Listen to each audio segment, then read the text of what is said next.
So I've seen you all over camp. What have you been up to? Well, I did the lunches Thursday, Friday, answered a lot of questions the last few days. With my clean shirt, they thought I knew something, so far it's gone very well. How long have you been involved with the Jeepers Jamboree? From its start, I only missed 4 years. It was when I was in the service. 61, 55, 56 to 61. So actually my wife had more time in it at 25 years than I did, because she started the first year and did every year up to then. So she always had it over me as, I got more time than you. What were some of the challenges that faced the Jeepers Jamboree in the early days? Probably the most challenging times were going out in the early years. As it got more popular, more people, and trying to get everybody out in one day. We'd be on the trail till midnight, just 4 or 5 of us. A couple rock rollers, myself, and trying to fix them, push them, pull them. We did everything you could, to get them out, and then, several times it's 1 o'clock in the morning. But as time changed, we got more people. We could get them out faster. How many people help and volunteer at the Jeepers Jamboree? On this year, the 2 trips put together, there's almost 400 people. They're yes, volunteers. They're basically paid because they get a free ticket, 2 free tickets, so it's the value of the ticket. What's been your role on the Jeepers Jamboree Board of Directors? Right now, I'm just a committee person, 1 of 8.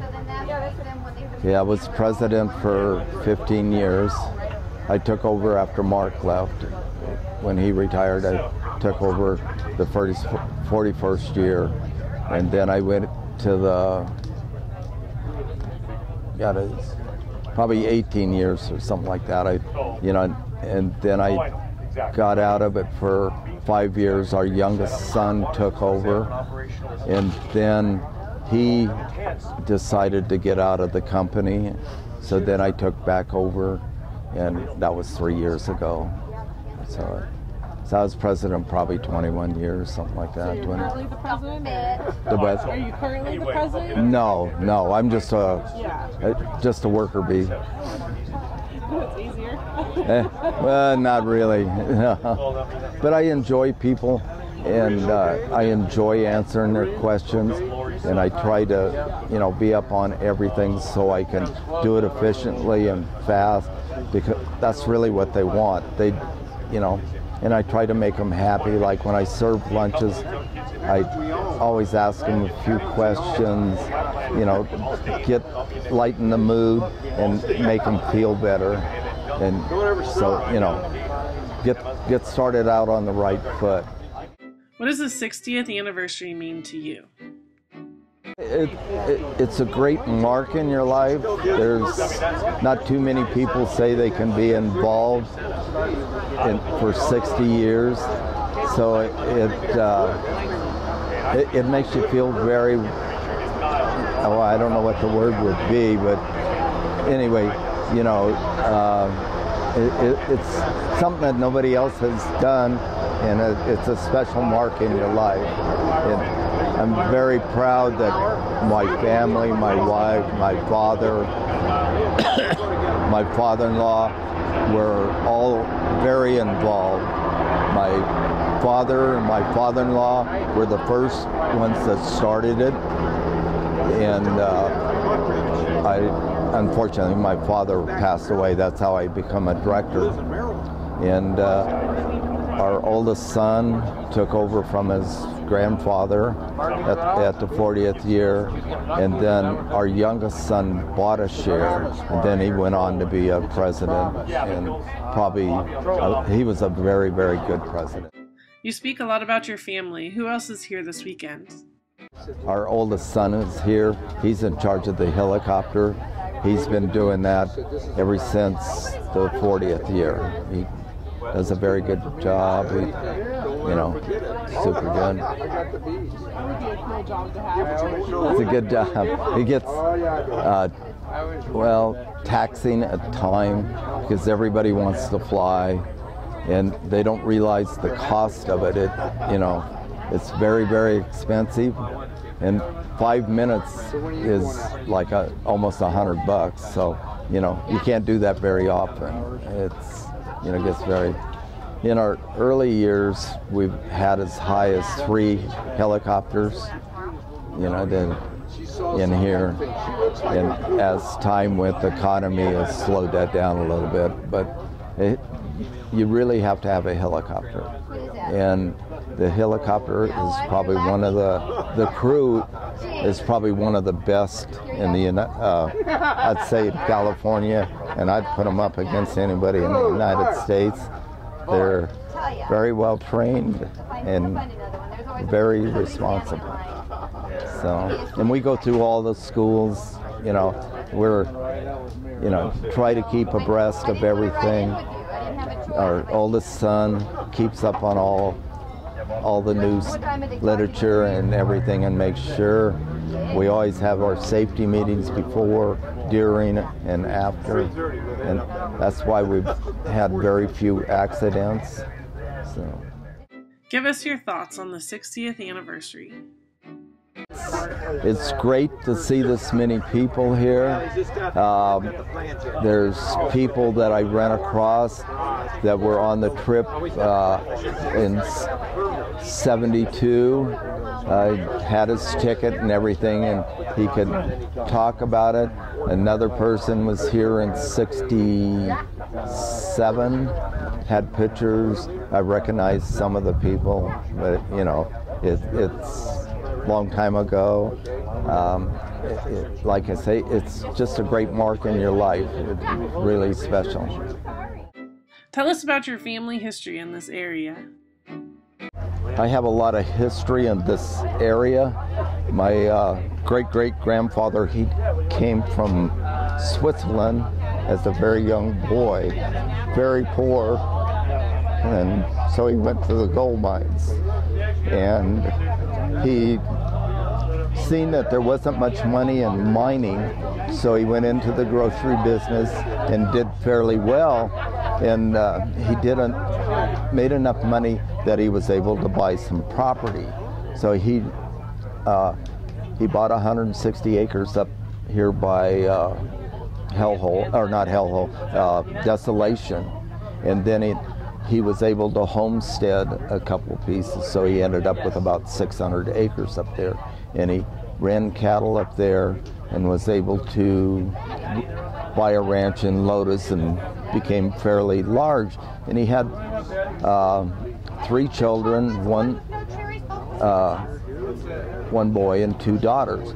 Well, when he came to the mountains at Union Valley, or not Union Valley,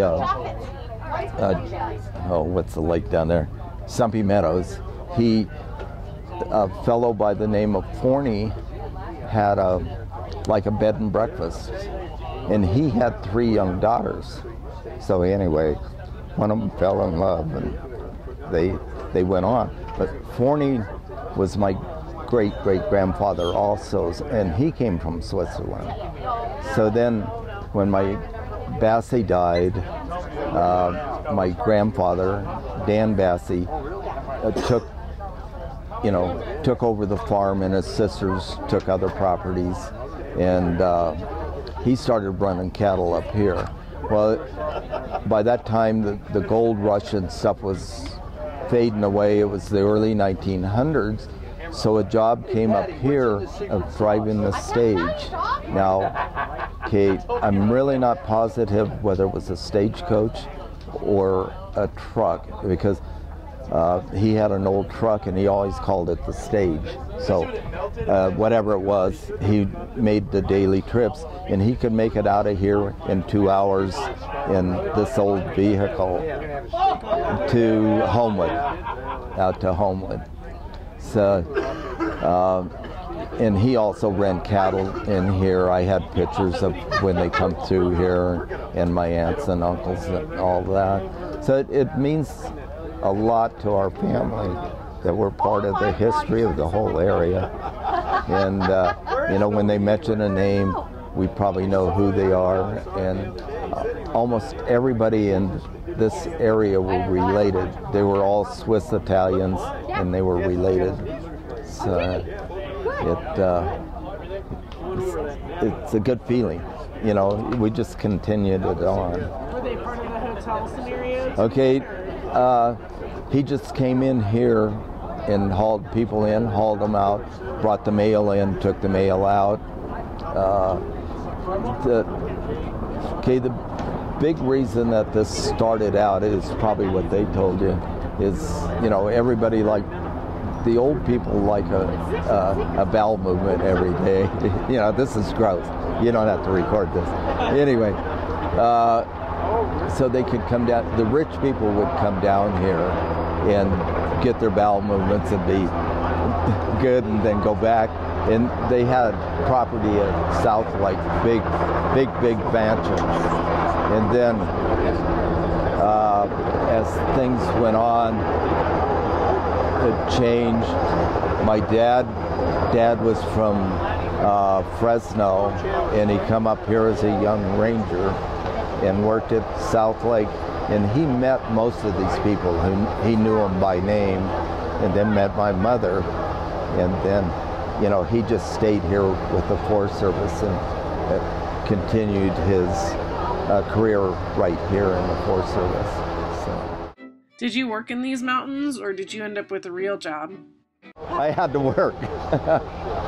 I worked in construction for about 12 years, and actually made very good money in construction.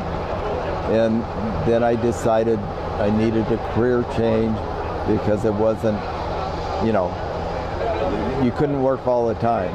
So, you know, you needed something.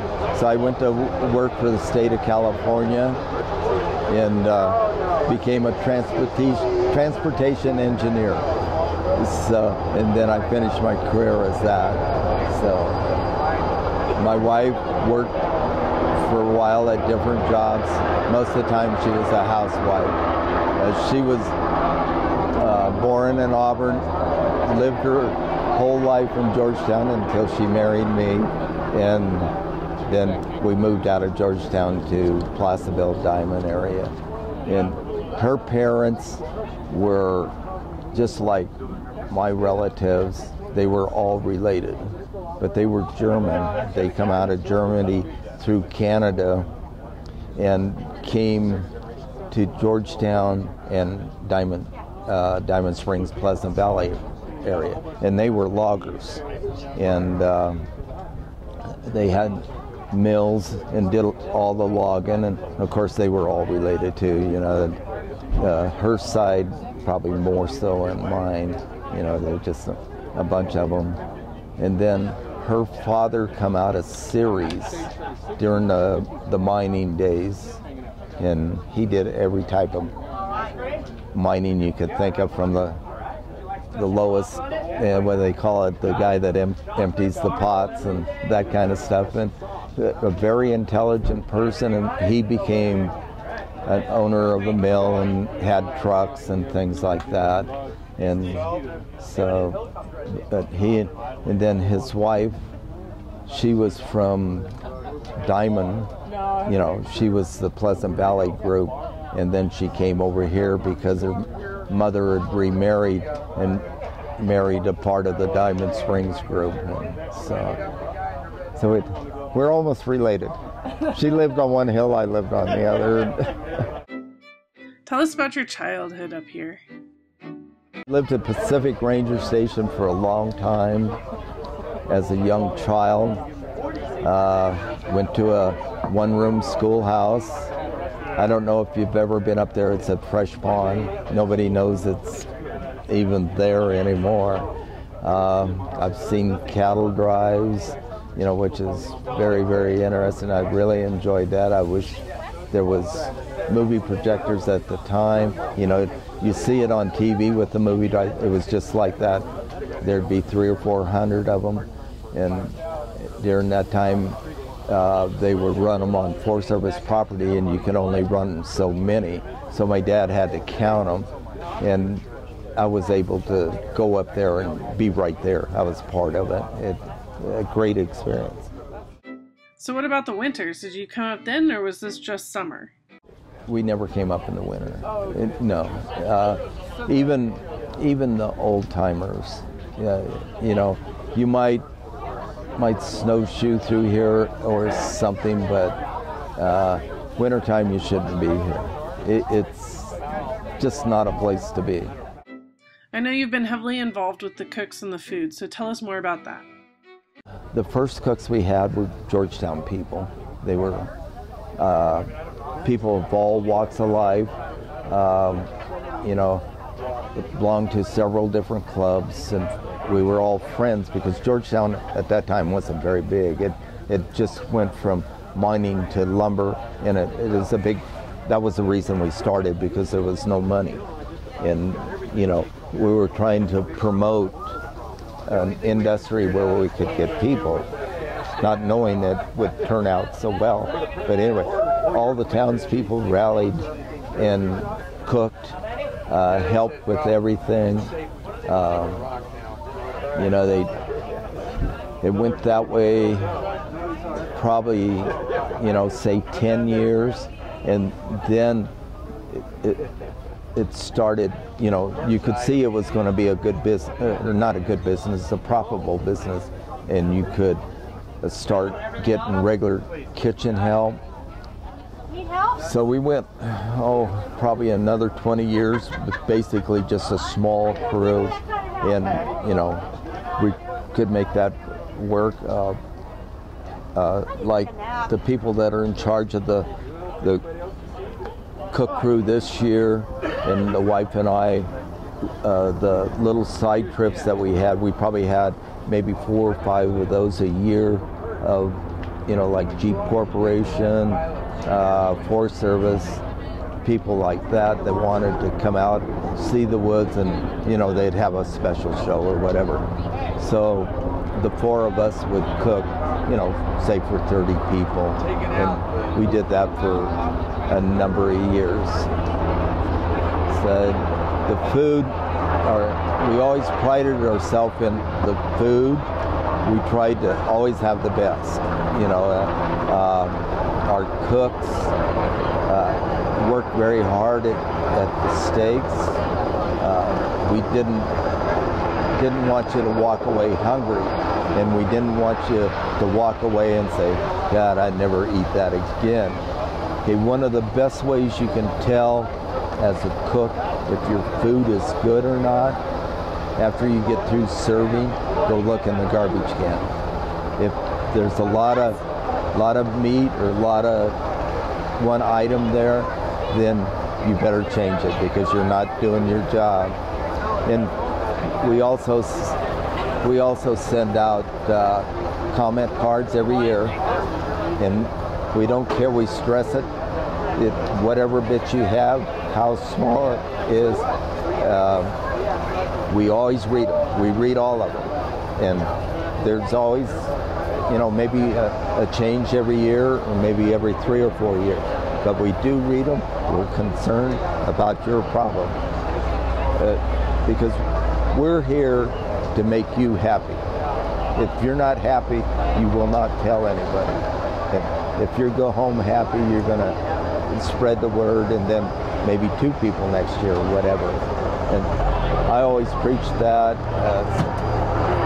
If you have a problem person, try to solve the problem, but don't go back with your fellow people right in front of him and talk about him. Get away, and if you want to talk about him, that's fine. I stress that with my crew. I stress courtesy a lot, because you can go farther with courtesy than you can anything else, you know.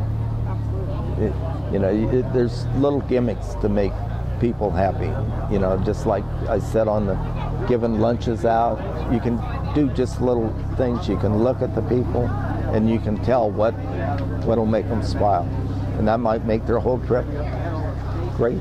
If you piss them off, excuse me, they're going to be mad all the way. But the food has always been excellent. There's been a change, which, 60 years, there's bound to be a change of people. But our cooks, our trail crew, most of them have gone from father to son to grandson, which is, it makes you feel good about this because you're doing something right. And your final word on the weekend. So it's the pride of my family's history. So. Happy birthday.